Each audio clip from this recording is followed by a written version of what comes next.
Hi, everyone. My name is Lori Fox, and I am the director of the Willpower Campaign, a public awareness campaign showing Canadians that they can do more for charities by donating through their wills, RSPs, and life insurance, for example.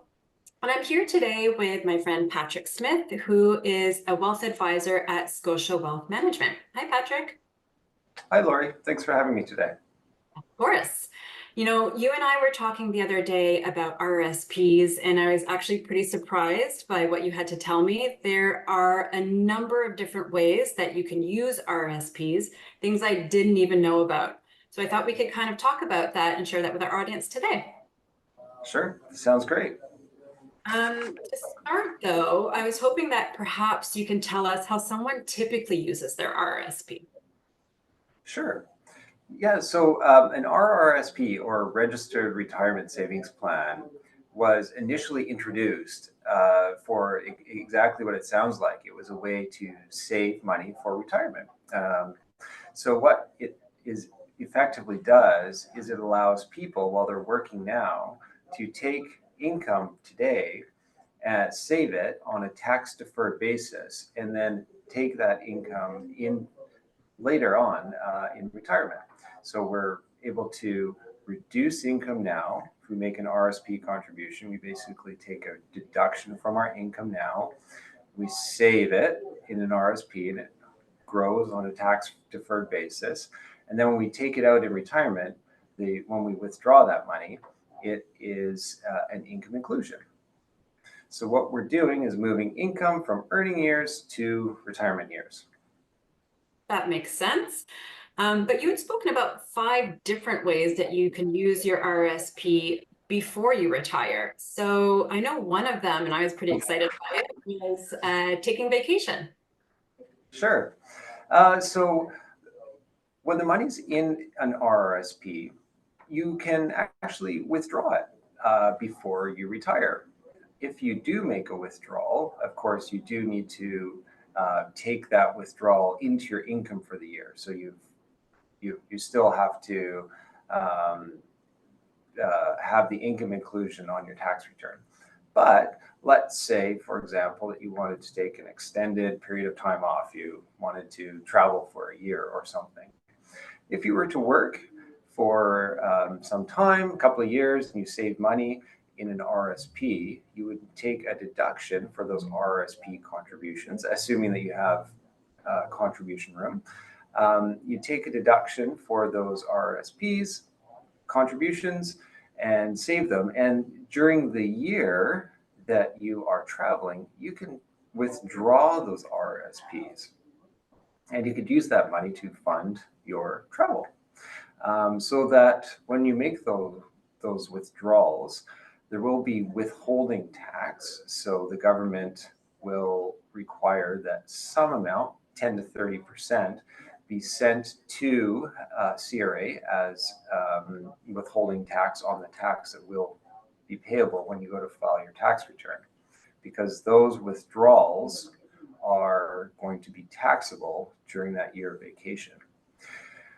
Now, what often happens if someone was to do this is that usually, but not always, people's income during their travel year is often low if they're not working otherwise, and consequently, the taxes ultimately payable on those RRSP withdrawals are often quite low. But you want to make sure that you plan ahead and get good tax and financial advice. Okay, so if I understand correctly, let me just summarize this. If you want to take a year off, for example, you can save up in your RSP, make those deductions. Those deductions will help you on your tax when you're paying your income tax for those years. And when you want to take that year off, you can take money out of your RSP. There will be a withholding tax applied. But because during that year you have very little income, you're likely not going to be taxed very much. Plus, that withholding tax acts as a credit to help pay down taxes. Do I understand that correctly? Yeah, great summary, Lori. That's exactly how it works. Okay. And you also mentioned that you can do something similar if you want to fund paternal leave, if someone's Sure. having a baby in the near future. Yeah. So this one does require some planning ahead because there's a 3-year, there needs to be 3 years between a contribution and a withdrawal. So the way it works is that, let's say that you have one spouse who's working, perhaps a higher income spouse, and the other spouse is planning to take a paternity leave. So during those working years, the higher income spouse can make contributions to their spouse's RRSP. It's called a spousal RRSP contribution. The way that works effectively is that the contribution is made by the higher income spouse, who gets the deduction from income for the contribution, but the annuitant, or the beneficiary of the RSP, is the spouse. So when the one spouse does go on paternity leave, often income is quite low, if not close to zero. So that spouse can then withdraw from that spousal RSP, include that withdrawal in their income for the year, and it is often taxed at quite a bit lower rate, and it's probably significantly lower than the tax rate that the higher income spouse was able to, or is much lower than the tax rate that would have been payable by the higher income spouse when they made the contribution.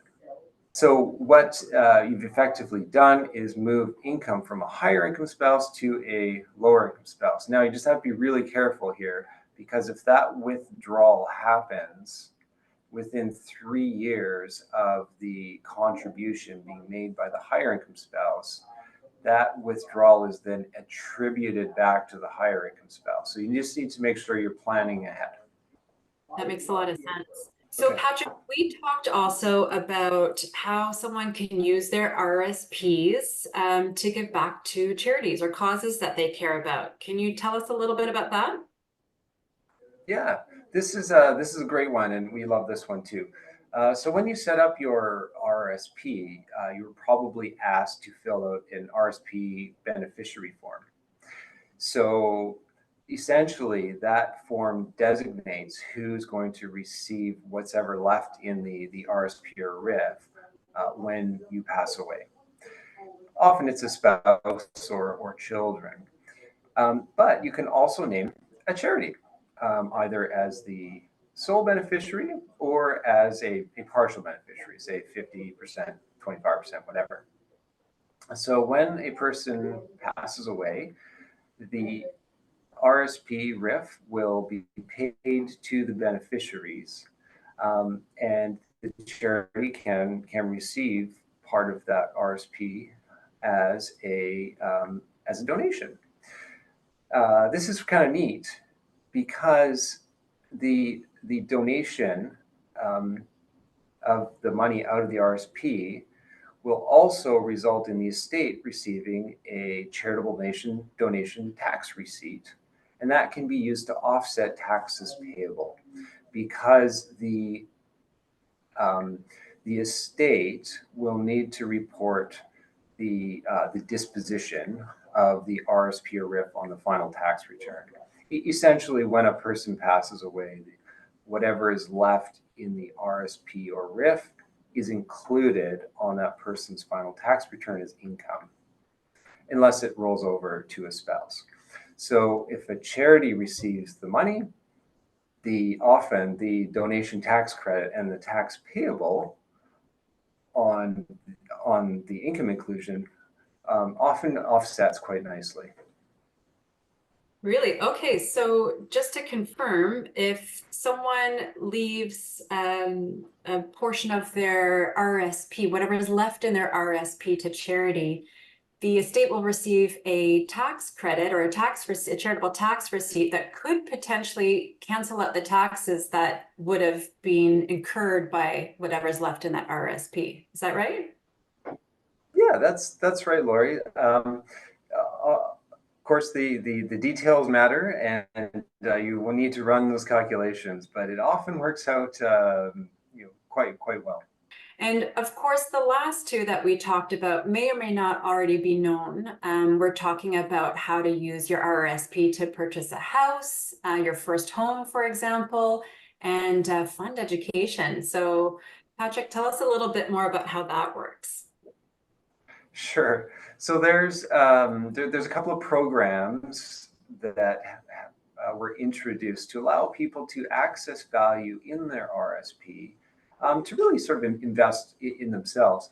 So the first one is the home buyers plan, and that allows people to make a withdrawal from their RSP to use towards the purchase of their first home. So people are able to withdraw up to $35,000 under the home buyers plan, and avoid the withholding tax. And then the money can be used for a down payment. That money needs to be put back in the RSP. You have to repay yourself within 15 years. So that's a good one. I gotta tell you, it was pretty easy, and I don't think we would have been able to buy a home without it. So it's a great program to access.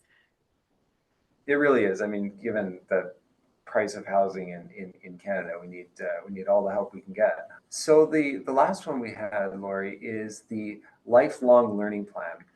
And like the homebuyers plan, the lifelong learning plan allows a person to withdraw up to $20,000 or $10,000, maximum $10,000 each year, to a lifetime maximum of $20,000, to pay for post-secondary education, to improve one's skills, or to go back to school.